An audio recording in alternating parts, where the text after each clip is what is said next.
You've spent time preparing your food, freezing leftovers, canning fruit, and organizing it all neatly. But a few weeks later, you open the freezer and find freezer-burned meat, mushy vegetables, or jars that didn't seal properly. Now you're left with wasted food and a lot of unnecessary frustration. I've made these mistakes myself. Correct food preservation is essential, especially with the rising costs of groceries and the growing focus on sustainability.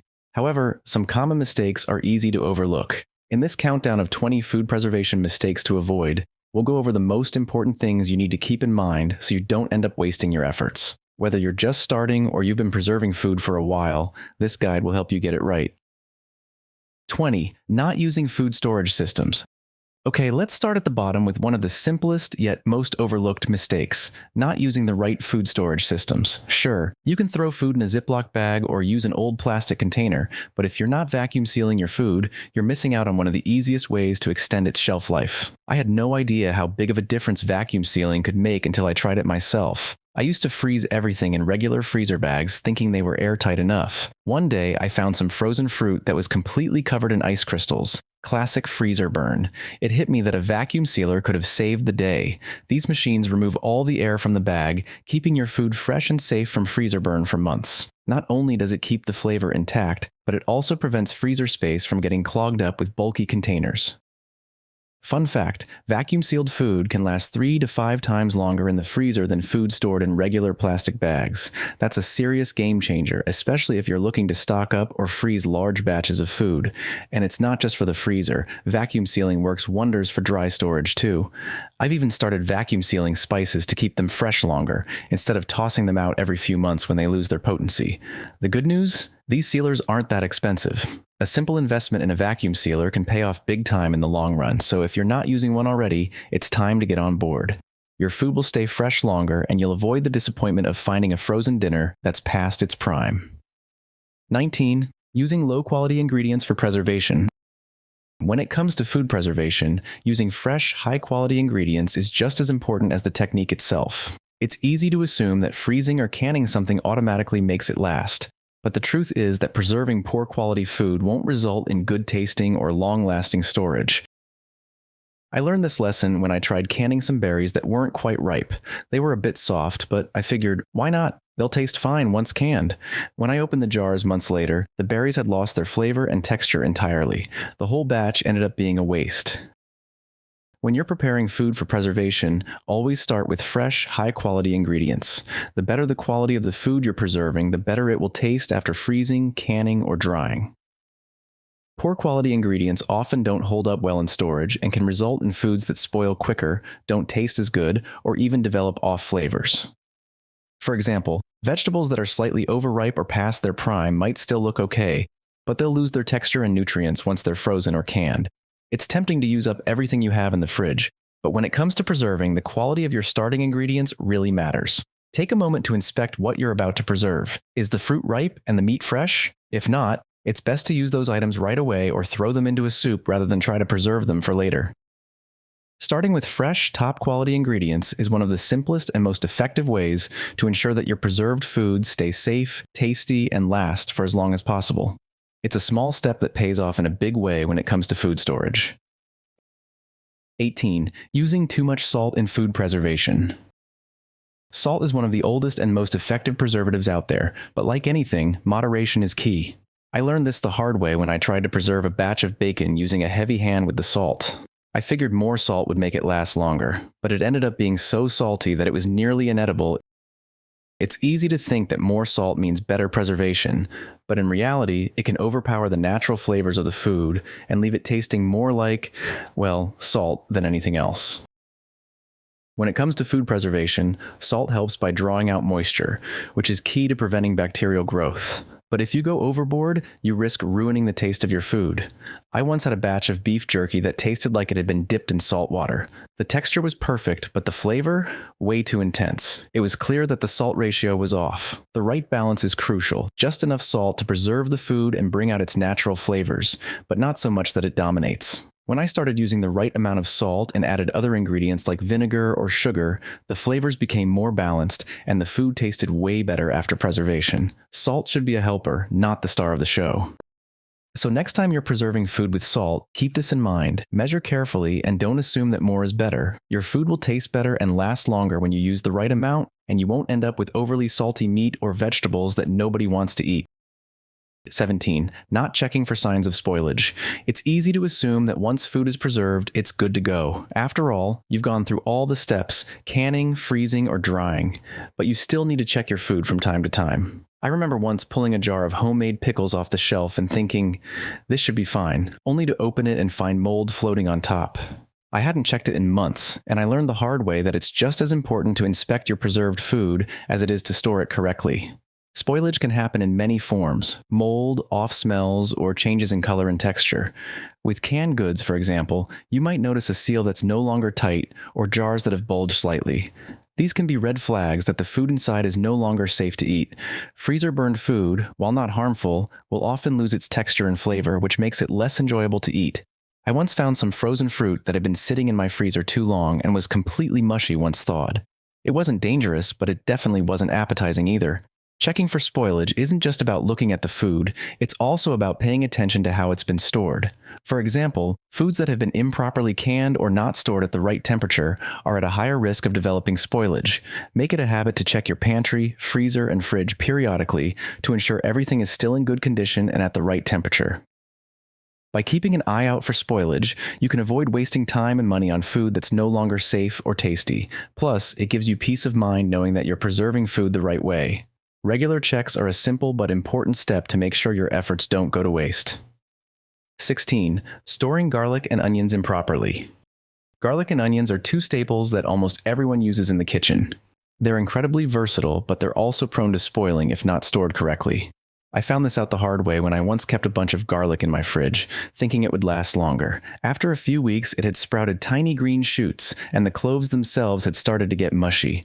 I ended up tossing it all, and that was the last time I made that mistake. Garlic and onions don't belong in the fridge, at least not whole bulbs. When stored in a cool, dry place with good airflow, they can last for a few weeks or even months. But when you stick them in the fridge, the moisture speeds up spoilage and causes them to sprout.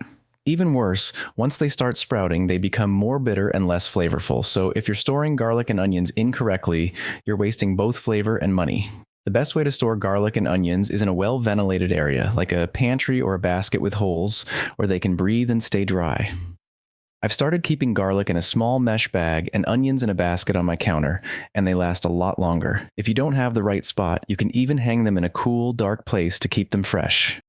One thing I didn't know until recently is that garlic actually prefers being stored at room temperature and away from direct sunlight, which helps it stay firm and flavorful. So if you want to make sure your garlic and onions stay fresh and flavorful, be sure to store them properly. After all, there's nothing worse than grabbing for some garlic to add to a dish, only to find it has gone soft and bitter. 15. Overlooking pressure canning for low-acid foods. When it comes to canning, not all foods are created equal. Some foods, like fruits, have enough natural acidity to be safely canned in a boiling water bath. But when it comes to low-acid foods like meat, poultry, and most vegetables, there's no room for shortcuts. I learned this lesson the hard way when I tried to can some green beans without a pressure canner. I followed all the steps carefully, but when I opened the jars weeks later, I found them looking less than appetizing. Those beans were mushy, and worse, there was a distinct off smell. What happened? Simple. Without using a pressure canner, I didn't reach the high enough temperatures needed to safely preserve those low-acid foods. Without the proper processing, botulism bacteria can thrive in the jars, and trust me, that's a health risk you don't want to take. Pressure canning works by raising the temperature inside the jar far higher than boiling water can, usually reaching 240 degrees Fahrenheit, 116 degrees Celsius, which is hot enough to kill harmful bacteria. This makes it the only safe method for preserving low-acid foods. It's the reason you'll see pressure canners recommended for canning meats, soups, and even low-acid vegetables like carrots, green beans, and corn. If you try to shortcut the process by using a regular water bath method, you're increasing the risk of spoilage and foodborne illness. Since that first failed attempt, I've always used a pressure canner for low-acid foods. Not only does it ensure safety, but it also produces food that's more likely to maintain its flavor and texture over time. If you're new to canning, investing in a pressure canner might seem like a big step, but it's well worth it. It's a simple investment that guarantees your food stays safe and delicious long after it's sealed in a jar. 14. Storing grains in the wrong place. Grains like rice, oats, and flour are pantry staples, but if you're not storing them properly, they won't last as long as they should. I learned this lesson the hard way when I once bought a large bag of flour, only to find it had gone rancid within a few months. It was stored in my pantry, but the room was warm and a bit humid. When I opened the bag, the smell hit me, and I knew right away that the flour wasn't going to be good for baking anymore. The problem with storing grains in a warm, humid environment is that it encourages mold growth and pests, while also speeding up the breakdown of oils in the grains, which causes them to spoil faster. The key to storing grains is keeping them in a cool, dry place. If you have a pantry, that's usually fine. Just make sure it's away from heat sources like the oven or dishwasher. If you're unsure, try using airtight containers or vacuum sealing your grains to keep them fresher for longer. One trick I've started using is transferring grains from their original packaging into glass jars or mylar bags with oxygen absorbers. These containers protect the grains from light and air, which helps prevent them from becoming stale or spoiled. Not only do these containers help extend shelf life, but they also keep your grains free from bugs, which can be a real issue with flour or rice. If you're buying in bulk, proper storage is even more important. Larger quantities of grains are a great way to save money, but if they aren't stored properly, you're wasting your savings by letting them go bad. Trust me, investing a little extra time and effort into proper storage will help you avoid throwing away food, and that's something we can all appreciate. 13. Overpacking jars with food. When it comes to canning, it can be tempting to jam as much food into a jar as possible to save space. I made this mistake the first time I canned tomatoes. I stuffed the jars to the brim, thinking it would make the most of the space. But when I went to seal them, I realized I hadn't left enough headspace at the top of the jars. The lids didn't seal properly, and I ended up with jars that weren't safe to store. The issue with overpacking jars is that it prevents the food from processing correctly during the canning process. Canning relies on creating a vacuum seal and ensuring that the food inside is heated to the proper temperature. If there's not enough space at the top, the jar can't form a proper seal, and that can lead to bacteria growth and spoilage. Not only does it compromise the safety of your food, but it also means you've wasted time and ingredients. To avoid this, always leave the recommended headspace. For most foods, it's about 1 inch, 2.5 centimeters at the top of the jar. This gives the food room to expand during the heating process and allows the lid to seal correctly. It might seem like a small detail, but trust me, it makes a big difference in the safety and longevity of your preserved food. Another thing to remember is that tightly packed jars also make it harder for the heat to circulate evenly, which is important for safely preserving the food inside. If you want to preserve a large batch, it's better to split the food into multiple jars than to try to cram everything into one. By taking the extra time to pack jars properly and leaving enough headspace, you'll ensure that your preserved food stays safe, fresh, and ready to eat when you need it. 12. Forgetting to cool hot foods before storing. You might think that after a long day of cooking, you can just toss your hot food straight into the fridge or freezer and call it a day. I made this mistake once when I tried to freeze some homemade soup. I ladled it into containers straight from the stove, thinking it would cool down on its own. Hours later, I realized the containers were still warm and the temperature inside the fridge had risen, which could have affected the safety of everything else in there. The soup didn't spoil, but I was lucky. This is one of those food preservation mistakes that can easily lead to bacteria growth if you're not careful. The main problem with storing hot food is that it raises the overall temperature of your fridge or freezer, creating the perfect conditions for bacteria to grow.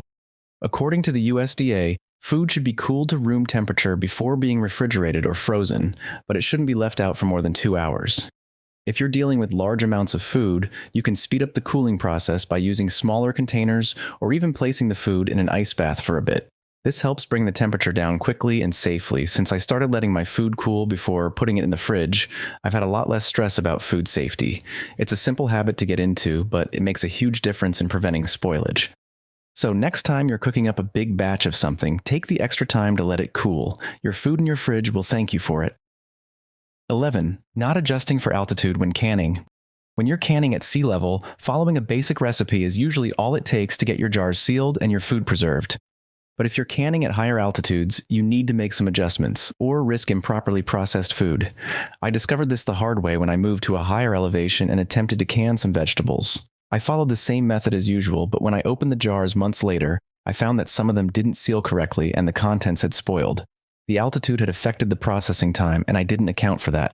At higher altitudes, water boils at a lower temperature, which means that the heat needed for proper food preservation isn't as high. Without the proper adjustments, bacteria can survive and your food won't be preserved as effectively. The USDA recommends increasing processing times or using a pressure canner when canning at altitudes above 1,000 feet, 300 meters. For every additional 1,000 feet, you should increase the processing time by about 5 minutes to ensure your food is safe.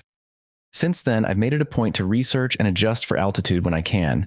If you're canning at higher altitudes, don't just rely on generic recipes. Check a trusted guide or USDA recommendation for how much to adjust. It's a small change that could save you from wasting food and potentially putting your health at risk. By factoring in altitude, you can ensure your home canned goods are safe, flavorful, and properly preserved. It's a small adjustment, but it makes a big difference in ensuring your food is stored correctly. 10. Storing fruits with high water content incorrectly. Fruits like watermelons, strawberries, and melons are delicious, especially in the summer, but they can be tricky to preserve. I made the mistake once of freezing some watermelon thinking it would keep well, but when I pulled it out a few weeks later, it was a soggy, mushy mess. The high water content in fruits like these causes them to lose their texture and flavor when frozen. What's worse, they become almost unrecognizable once thawed. That's when I realized that not all fruits should be frozen in the same way. If you're looking to preserve fruits with high water content, freezing might not be your best option. Instead, consider drying them or canning them in syrup or juice. These methods will help maintain the fruit's structure and flavor. For fruits like strawberries or peaches, you can slice and freeze them, but it's a good idea to coat them in a little sugar first to help with texture. If you're canning fruits like watermelon, be sure to do so in a way that locks in their flavor, like using a syrup that complements the fruit's natural sweetness. If you do decide to freeze high-water fruits, be sure to spread them out on a baking sheet first to freeze them individually before packing them into bags. This will help avoid clumping and make them easier to use later. But in general, keep in mind that fruits with high water content are best preserved through methods like drying or canning if you want to avoid the mushy texture that can result from freezing.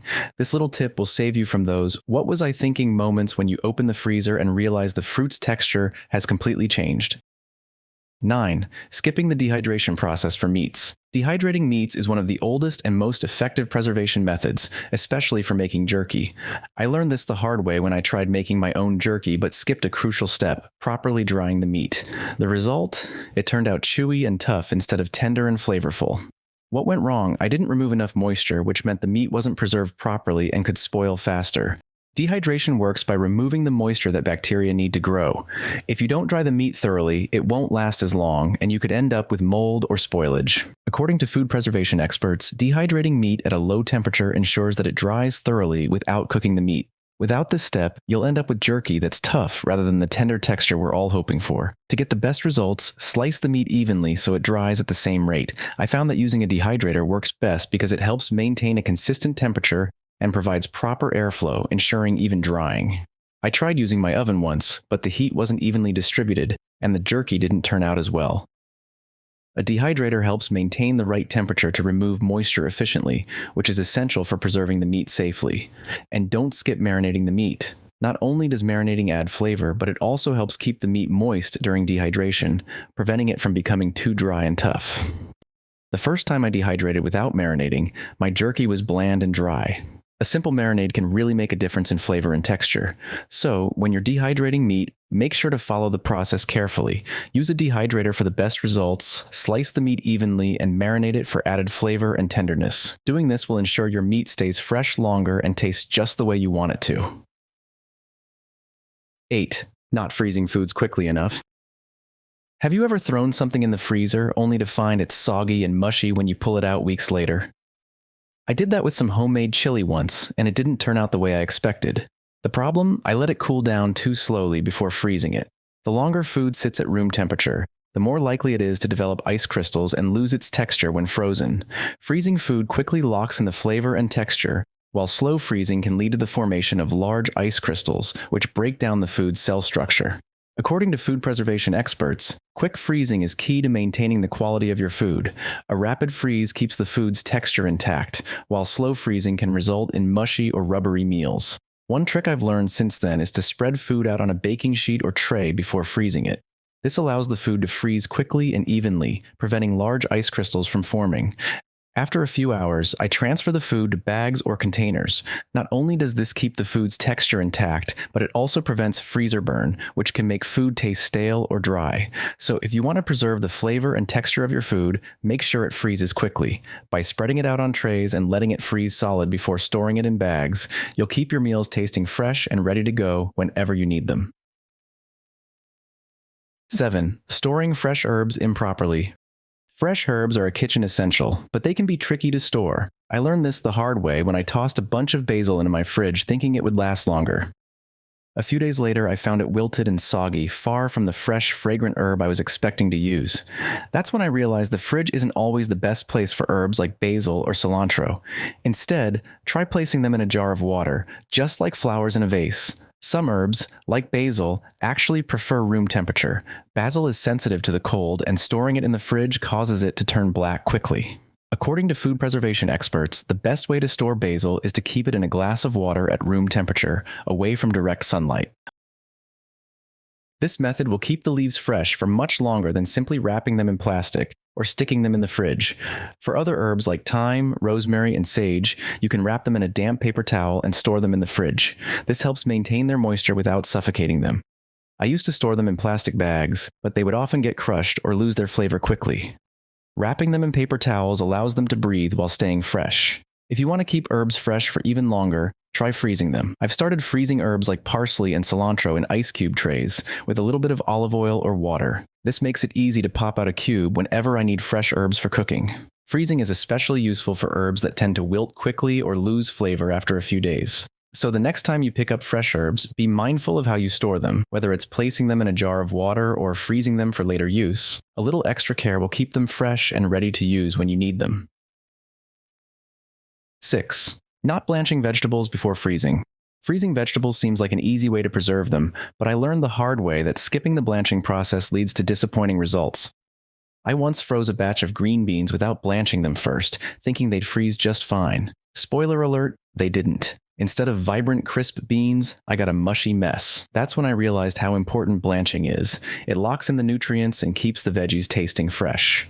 Blanching vegetables helps stop the enzymes that can cause them to lose flavor, texture, and color over time.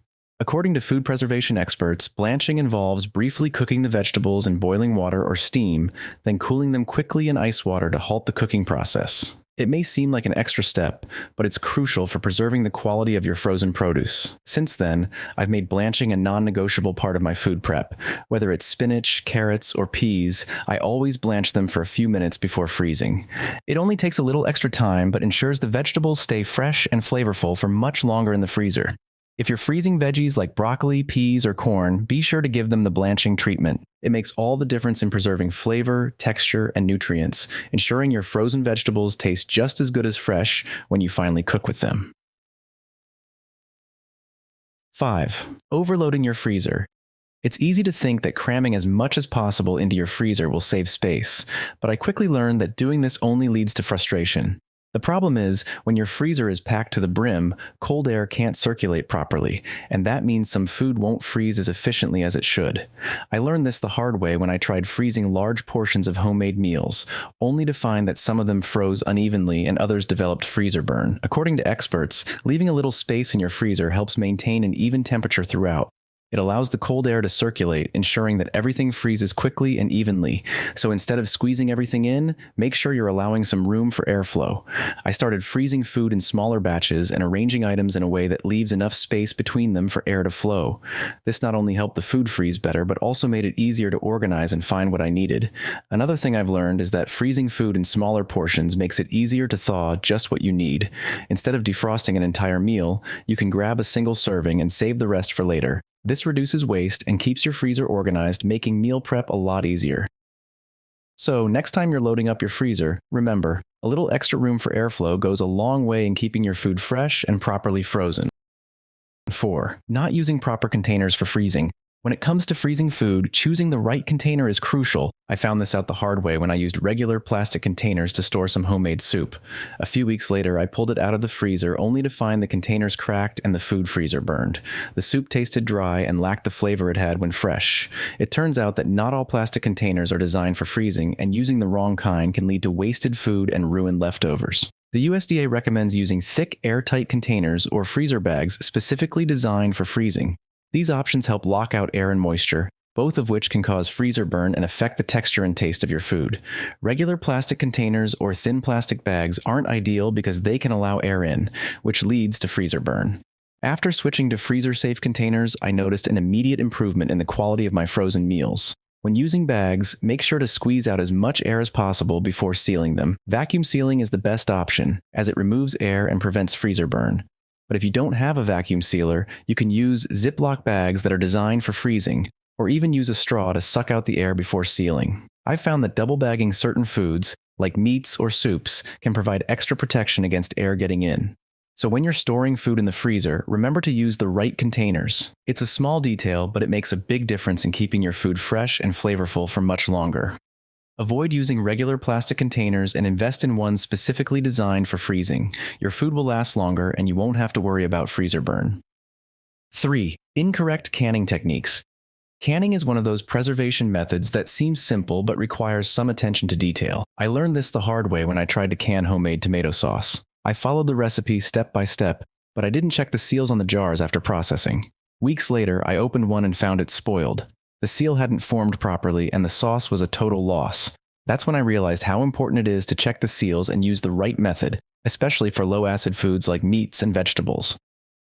When canning low-acid foods, it's crucial to use a pressure canner, not just a boiling water bath. According to the USDA, the pressure canner reaches a higher temperature, 240 degrees Fahrenheit or 116 degrees Celsius, that's necessary for safely preserving meats, poultry, and low-acid vegetables. A simple water bath won't cut it. It won't get hot enough to kill harmful bacteria, including the botulism bacteria, which can thrive in low-acid environments. Using a pressure canner ensures that the food is preserved safely for long-term storage. Another mistake I made was not checking the jars after processing. A proper seal is crucial to ensure that the food stays safe. If the jar lid pops back when you press it, it means the jar didn't seal correctly. If this happens, either reprocess the jar or refrigerate the food immediately. Even though the food may look fine, an unsealed jar can lead to spoilage. So, when you're canning, be sure to use the correct equipment, check your seals, and follow the proper procedures. By doing so, you'll preserve your food safely and avoid any unfortunate surprises later. 2. Forgetting to label and date everything. It's easy to forget the basics when you're in the middle of meal prep. I've done it myself, freezing leftovers, canning fruits, and putting everything in the freezer without labeling or dating anything. A few months later, when I went to pull it out for dinner, I had no idea how long it had been there or even what exactly was in the container. It could have been anything, soup, stew, or chili, and I was left guessing. Labeling your food with the date and description is essential for staying organized and avoiding waste. According to food preservation experts, this simple step can save you from eating something that's past its prime. Without labels, you could end up with freezer-burned food or canned goods that have lost their flavor or texture. Now I make it a point to write down the date and the contents of the container, whether it's chicken curry or beef stew, and I always make sure to use the oldest items first. It's a small effort, but it helps keep everything fresh, organized, and ready to use when you need it. Labeling and dating your food is an easy step that can save you time, money, and frustration in the long run. So, before you freeze or can anything, make it a habit to mark down what's inside and when it was stored. It'll help you keep your food organized and make sure it stays fresh for as long as possible. 1. Not understanding your freezer's temperature.